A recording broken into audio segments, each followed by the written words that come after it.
Marta Olivia, tenemos ahora, ya cambiamos de página, vamos al tema del Chapito y la fantástica entrega de Mayo Zambada a los Estados Unidos.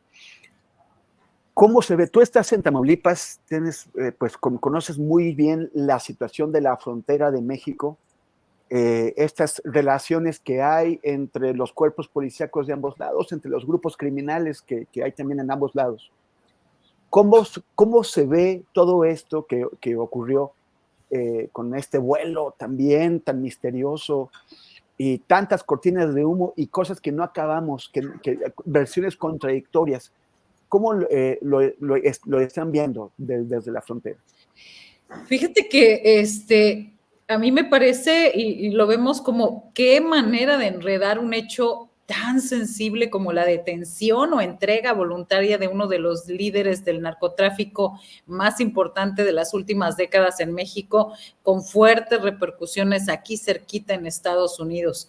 Y al respecto, bueno, pues estamos azorados porque además la información, ya sabe, la centralización de la información siempre es más fácil que la sepamos en los estados por filtraciones o por comunicaciones ahí privilegiadas desde algún punto. No ha sido en este caso Sinaloa, salvo han sido más del centro. Y en ese sentido, yo quiero comentarles, por ejemplo, que leí hace un rato la historia que publica Joan Grillo en su sitio web Crash Out, en una nota donde detalla el operativo de la captura del Mayo. Según esta versión, Zambada acudió a una reunión en Culiacán, Sinaloa, en la que supuestamente participó Joaquín Guzmán López como enviado de la facción de los Chapitos y el político sinaloense Héctor Melesio Cuen.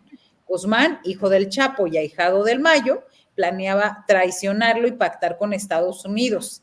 Al entrar en la casa, de acuerdo a esta versión, pistoleros de Guzmán emboscaron al Mayo y a otros 4 guardaespaldas. Los pistoleros ataron al Mayo y lo llevaron unos 35 kilómetros en coche hasta el rancho de Lazareto, donde lo obligaron a subir un avión y lo llevaron hacia el norte. No está claro si pudieron parar en otro aeropuerto de Sonora, que ya hoy en la conferencia mañanera, pues ya se abrió una investigación por parte de la Fiscalía para saber, incluso alguien le preguntó, ¿es un delito de secuestro? Y dijeron, la Fiscalía está investigando. Y bueno, de esta manera, ¿qué quiero decir que en este sentido? Es que está bastante enredado. Me parece que al final dejan de lado al gobierno de México en este asunto. De acuerdo a la versión del abogado, pues lo habrían llevado en efecto secuestrado allá a Estados Unidos y sobre todo, me parece que hay algo ahí, podría ser una especie de una venganza de alguna oficina como la DEA, que llevaría al final a dañar la relación México-Estados Unidos. ¿En qué sentido? Porque en este gobierno López Obrador ha dicho que aquí ya no se puede actuar como antes, que ya no son iguales y se ha impedido, como en otras ocasiones, que los agentes de la DEA estén aquí. Que ahora sí que no podemos saber mucho más que lo que unas y otras versiones hay. Me queda claro que México estuvo de lado, lo dejaron de ladito por la circunstancia que quieran y que lo interesante habría que ver qué es lo que dice el Mayo en caso de que hable. Y yo sí creo en esta versión, ¿por qué? Porque es muy clara 2 días antes que haya salido Ovidio Guzmán de una penal de cierta seguridad y que ahora no sepamos dónde está. Seguramente dijo la secretaria de Seguridad y Protección Ciudadana, Rosa Isela Rodríguez, dijo que había sido cambiado de estatus, pero sigue preso, ¿no? No han dicho dónde, pero me parece que al final creo que para cerrar esto, al final creo que el hecho de que se lo hayan llevado así habla mejor del gobierno de México. ¿En qué sentido? Que no colaboraron y que fue una especie de engaño, si se sostiene esta versión del abogado y demás del señor Mayo Zambada, de que México no tendría que haber nada. Hoy lo puntualizó López Obrador en su conferencia matutina: nosotros no estamos coludidos ni en complicidad ni nada, y que a pesar, dijo, a pesar de todas las campañas en redes sociales. Y entonces, pues esta versión me parece que sí le daría cierto sentido y congruencia. Muchas gracias, Marta Olivia. Jorge Meléndez, ¿qué anticipa esto? O sea, ¿qué vamos a ver? Una guerra interna en la Federación de Sinaloa, en este grupo criminal, una guerra interna que además de sangrienta, signifique un debilitamiento de este sector, un debilitamiento que, como sabemos, cuando hay vacíos, esos vacíos se llenan, otros los van a ocupar y en principio se antoja que los que están en mejores condiciones para invadir territorio de Sinaloa y fortalecerse, pues es el grupo que ahora que ahora es más fuerte desde hace varios años, que es el llamado Cártel Jalisco de nueva generación. ¿No acabaron haciéndoles un favor al Mencho y a su gente? A mí, yo he escuchado varias versiones.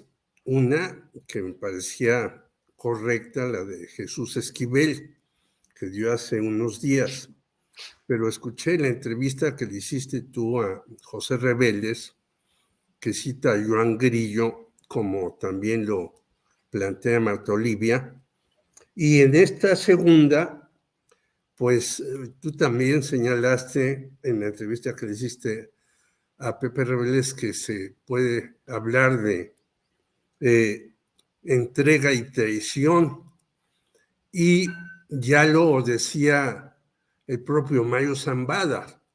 No solamente decía en aquella famosísima entrevista con Julio Scherer de que, bueno, a él lo podían matar, podía desaparecer y todo seguiría dentro del asunto de las drogas adelante.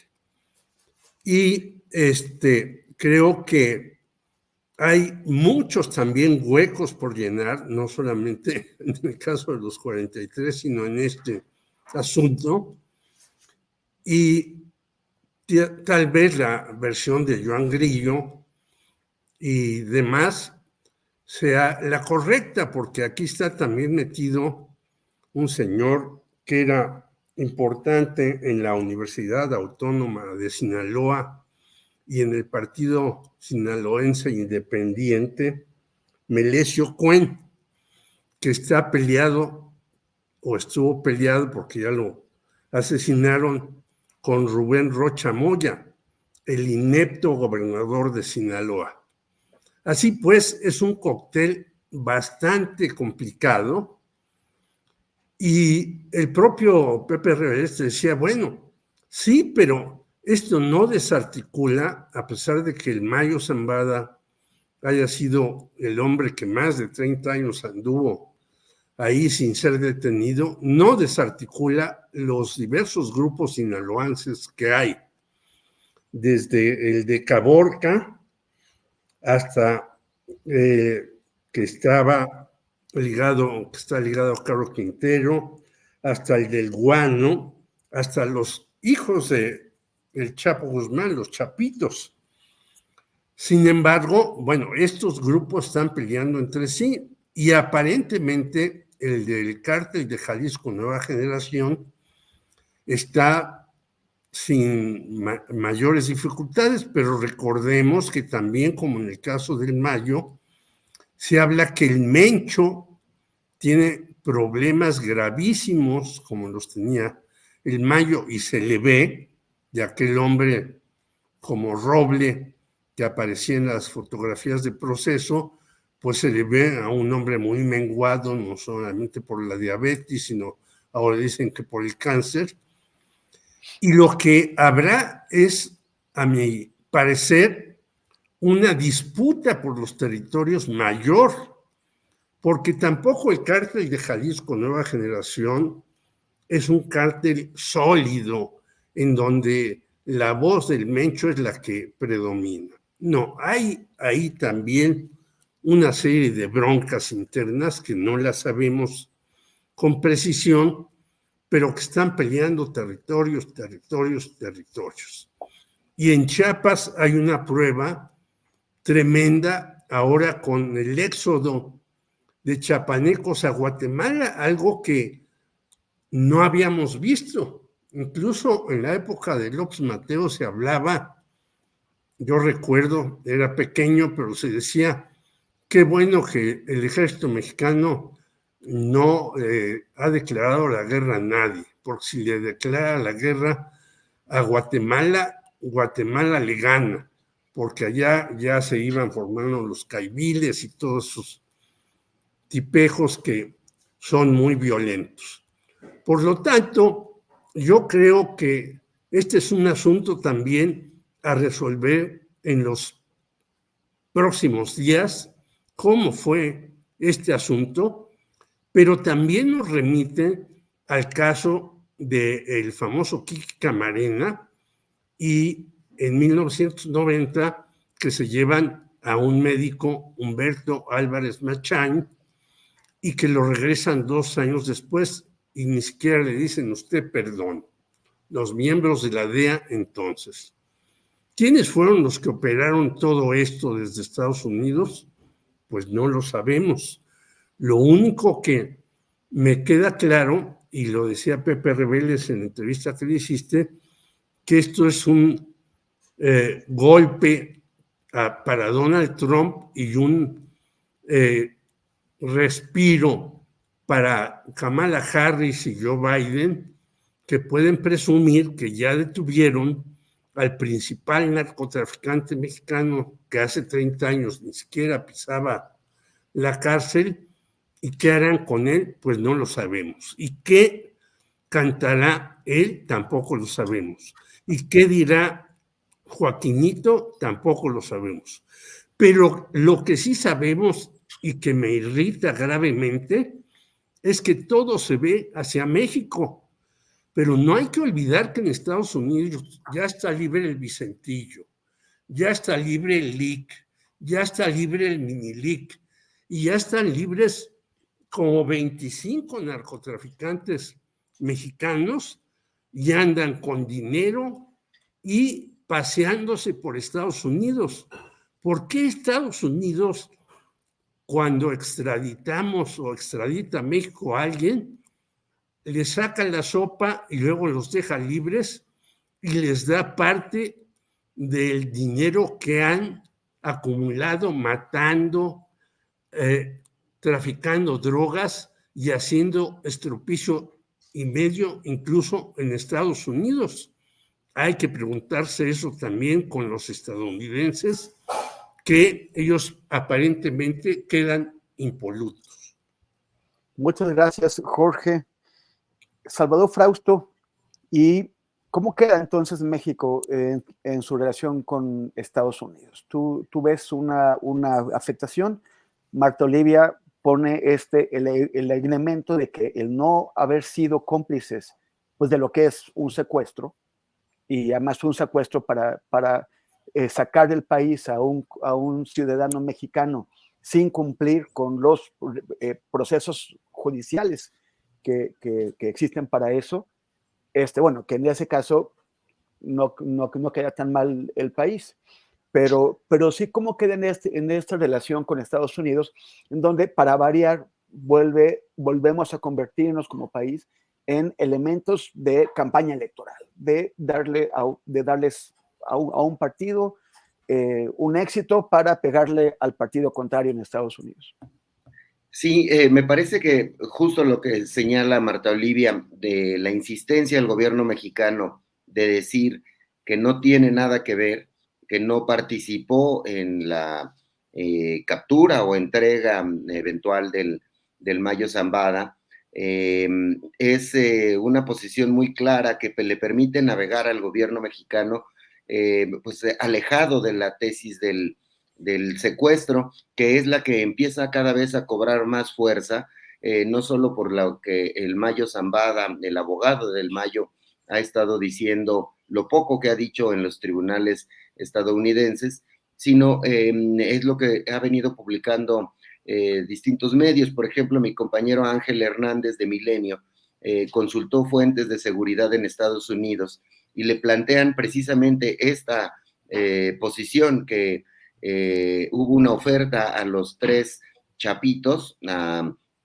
para que se entregaran a cambio de algunos beneficios, y la prueba sería digamos, cambio de estatus de Ovidio. No es casualidad que Ovidio haya cambiado de estatus, es muy probable que sea ahora una especie de testigo protegido, testigo colaborador de las autoridades estadounidenses, porque no está registrado en las cárceles en Estados Unidos. Entonces, digamos, quienes han cubierto este tipo de asuntos con mayor detenimiento, eso es lo que plantean, que hay esa posibilidad. Entonces, animan a uno de los chapitos a buscar entregar a su propio padrino, digamos, al Mayo Zambada, en medio de una lucha muy fuerte que ya veíamos en las semanas y en los meses anteriores, estas disputas entre el Mayo y los chapitos encabezados por Iván Archibaldo,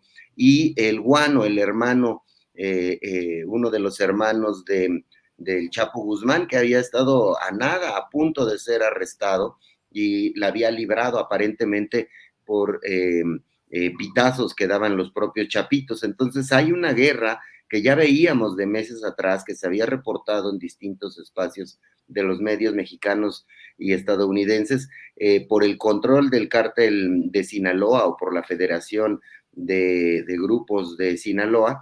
Esa guerra, con el debilitamiento del Mayo Zambada, me parece que pone los puntos a favor de los chapitos, sobre todo porque, de acuerdo a distintas fuentes que hemos publicado acá en Milenio, Iván Archibaldo es quien ha crecido en su poder interno dentro de estos grupos, ha sofisticado, digamos, el tráfico de drogas hacia Asia, Europa, África. Se ha metido durísimo en el tema del fentanilo, en el control de las migraciones, en el cobro a los migrantes para pasarlos a Estados Unidos, incluso a Canadá.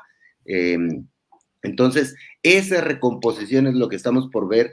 Yo creo que hay que poner mucha atención, sobre todo al juicio en Estados Unidos, a ambos personajes. ¿Qué va a decir el chapito capturado, Joaquín Guzmán López? ¿Qué va a decir en el juicio en Estados Unidos? ¿Qué va a decir el Mayo Zambada en el juicio?